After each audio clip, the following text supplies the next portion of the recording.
Example number 4.5. An element dl is equal to del xi. அதாவது என்ன சொல்றாங்க அப்படின்னா, ஒரு எலமெண்ட் இருக்கு. அந்த எலமெண்ட்ல ஒரு சின்ன எலமெண்ட்டா எடுக்குறாங்க. அந்த சின்ன எலமெண்ட்ங்கிறது del L எடுத்துக்கிறாங்க.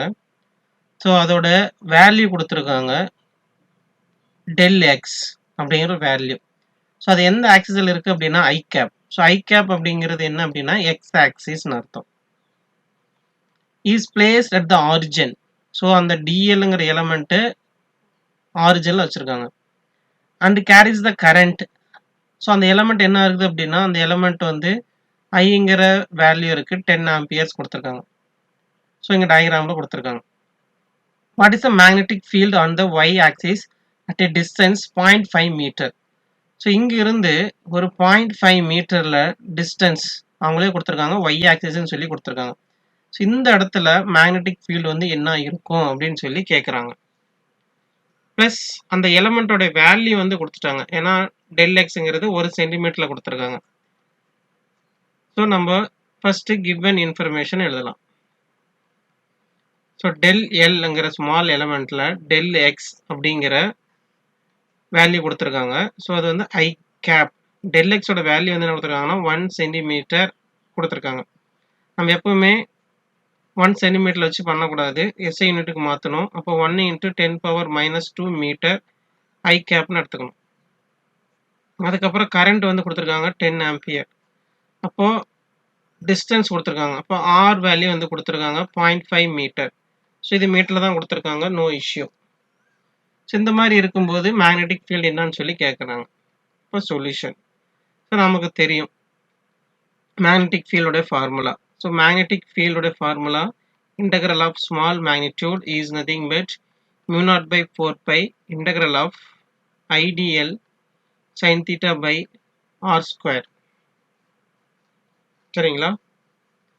ஸோ அப்போ இன்டெக்ரல் ஆஃப் டிஎல்ங்கிறத அவங்க என்ன கொடுத்துருக்காங்கன்னா டெல் எக்ஸ் அப்படின்ற டேர்ம்ஸ் வந்து அவங்க கொடுத்துருக்காங்க. So no need to worry about that. ஓகேங்களா? அப்போ நம்ம டைரக்டாக என்ன சொல்லலாம், மேக்னெட்டிக் ஃபீல்டோட formula mu0/4 integral of dl into I into sin theta by r squareன்னு எழுதலாம். சரிங்களா? இப்போ நமக்கு எல்லா வேல்யூ இருக்கான்னு சொல்லி பார்க்கணும். ஸோ நமக்கு என்ன கொடுத்துருக்காங்கன்னா கரண்ட்டோட வேல்யூ கொடுத்துருக்காங்க, ஆர் கொடுத்துருக்காங்க, ஐ கொடுத்துருக்காங்க, டிஎல்லும் கொடுத்துருக்காங்க. ஓகேங்களா? இப்போ சப்ஸ்டியூட் பண்ணலாம். ஸோ நெக்ஸ்ட் தீட்டாங்கிறது கண்டுபிடிக்கணும். ஸோ இதுதான் வந்துட்டு டிஎல் எலமெண்ட்டு. இந்த இடத்துல இருக்கிற பாயிண்ட்டு ஆரிஜினில் கொடுத்துருக்காங்க. ஸோ பாயிண்ட் பின்னு வச்சுக்கலாம். இப்போ தீட்டாங்கிறது என்ன அப்படின்னா டிஎல் எலமெண்ட்டுக்கும் பொசிஷன் ஆருக்கும் உள்ள ஆங்கிள் தான் வந்துட்டு தீட்டா. இப்போ டிஎல் எலமெண்ட் இந்த மாதிரி இருக்கு, ஆறுங்கிற பாயிண்ட் இருக்கு, இதுக்கு இடையில உள்ள ஆங்கிள் வந்து பார்த்தீங்கன்னா 90 டிகிரி. இப்போ ஈஸியாக சப்ஸ்டியூட் பண்ணிடலாமா? V is equal to mu0/4 value தெரியும் 10⁻⁻7. ஓகேங்களா? ஐயோட வேல்யூ தெரியும் 10 ஆம்பியர். இன்டெக்ரல் ஆஃப் டிஎல் நம்ம டிஎல் அங்கேயே கொடுத்துருக்காங்க 1 × 10⁻⁻2 ஆர் ஸ்கொயர். இப்போ 0.5 × 0.5. ஏன்னா நமக்கு வந்துட்டு 0.5 மீட்டர்னு கொடுத்துருக்காங்க. சரிங்களா? இதை சப்ஸ்டியூட் பண்ணலாம். ஸோ 10 × 10⁻⁻9 0.5 × 0.5 0.25. இதை எப்படி எழுதலாம் அப்படின்னா 10 × 10⁻⁻9 divided by 25 × 10⁻⁻2 எழுதலாமா? ஓகே. இதை என்ன பண்ணுறோம் அப்படின்னா மறுபடியும் ரீஃப்ரேம் பண்ணுறோம். 100 × 10⁻⁸ எழுதலாமா? ஏன் ஒரு 0 ஆட் பண்ணியிருக்கேன், அவ்வளோதான். ஓகேவா? ஸோ இல்லை அப்படின்னா நம்ம ஈஸியாகவே என்ன பண்ணலாம் அப்படின்னா சால்வ் பண்ணலாம். So 2 × 5 and 5. இப்போ என்ன வரும்? 2 / 5 × 10⁻⁻9 + 2ன்னு வந்துடும். சரிங்களா? இப்போ 2 / 5 இப்போ 20 / 5 கரெக்டுங்களா? அப்படி எழுதலாம் 20/5 into 10 power minus 9 into 10 power 1 என்ன வரும் 4 into 10 power minus 8. ஸோ நமக்கு மேக்னெட்டிக் ஃபீல்டு வந்து கிடைச்சிருச்சு. So 4 into 10 power minus 8 Tesla அப்படிங்கிறது கிடைச்சிருச்சு.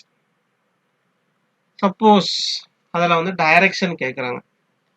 ஸோ எந்த டைரக்ஷனில் மேக்னெட்டிக் ஃபீல்டு வந்து இருக்கும்னு சொல்லி கேட்குறாங்க. ஏன்னா நம்ம எக்ஸ் ஆக்சிஸில் கரண்ட் போகுது, ஒய் ஆக்சிஸில் ஒரு பாயிண்ட் கொடுத்துருக்காங்க. ஸோ அந்த மாதிரி இருக்கும்போது நமக்கு மேக்னெட்டிக் ஃபீல்டு எந்த டைரக்ஷனில் இருக்கும் அப்படின்னு சொல்லி கண்டுபிடிச்சா we will get. ஏன்னா நமக்கு தெரியும் வெக்டார் ஃபார்மில் மேக்னெட்டிக் ஃபீல்டுங்கிறது என்ன அப்படின்னா டிஎல்லுக்கும் ஆரோடைய பொசிஷனுக்கும் உள்ள வெக்டார் ஃபார்ம் வச்சுட்டோம்னாவே நமக்கு வந்து ஈஸியாக கிடச்சிரும். ஸோ டிஎல் வந்துட்டு எக்ஸ் ஆக்சிஸ், ஸோ இது வந்துட்டு ஐ கேப், ஆறுங்கிறது position, Y axis J cap. So ஐயும் ஜேயும் மல்டிப்ளை பண்ணோம் அப்படின்னா நமக்கு கே கேப் கிடைக்கும். ஸோ கேங்கிறது இசட் ஆக்சிஸ். அப்போ மேக்னெட்டிக் ஃபீல்டு வந்து பாசிட்டிவ் இசட் ஆக்சிஸில் மூவ் ஆகும். இல்லை இது தெரியாமல் வேறு மெத்தடில் எப்படி கண்டுபிடிக்கலாம் அப்படின்னா சிம்பிள். ஸோ எக்ஸ் ஆக்சிஸில் நமக்கு கரண்ட் அது எல் எலமெண்ட் இருக்குது, டிஎல் எலமெண்ட்டு. ஒய் ஆக்சிஸில் ஆறுங்கிற பொசிஷன் வருது.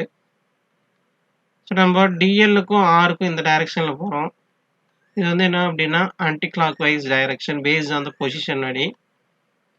ஸோ ஆன்டி கிளாக் வைஸ் போனோம் அப்படின்னா நமக்கு டெஃபினட்டாக பாசிட்டிவ் ஆக்சிஸில் தான் வந்து நமக்கு மேக்னெட்டிக் ஃபீல்டு இருக்கும். ஸோ அதே நீங்கள் வந்து கிளாக் வைஸ் போனீங்க அப்படின்னா ஏரோ மார்க் போட்டிங்க அப்படின்னா நெகட்டிவ் ஆக்சிஸில் இருக்கும். இது மட்டும் ஞாபகம் வச்சுட்டா போதும். ஸோ பாசிட்டிவ் ஆக்சிஸ் இருக்கும்போது ஸோ இதில் எக்ஸ் ஆக்சிஸ் ஒய் ஆக்சிஸ் வந்துருச்சு, ரிமைனிங் என்ன இருக்குது அப்படின்னா இசட் ஆக்சிஸ்.